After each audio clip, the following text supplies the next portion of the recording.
مشاهدي الاحباء، اليوم غادي نقدم لكم عصير ديال الخيار والحامض. عصير ديال الريجيم، خفيف ومنعش وصحي للغايه. كما كتعرفوا الخيار مفيد للبشره وغني بفيتامين او.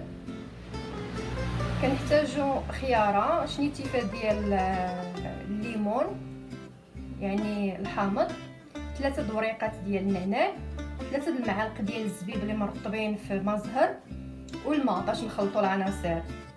كنقطعوا الخيار، كنزيدوا شنيتيفه ديال الليمون وريقات ديال النعناع والزبيب باش نحليو، وكنخلطوا العناصر في الكأس الكهربائي ونزيدوا الماء. باش ما نطولش عليكم نطحن العناصر ونرجع لكم.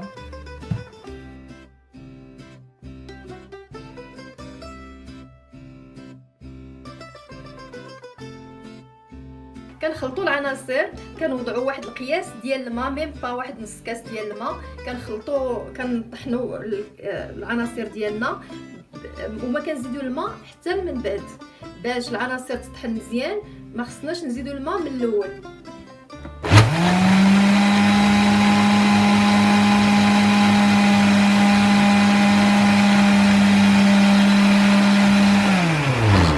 بعد ما كنطحنوا العناصر عاد كنزيدوا الماء.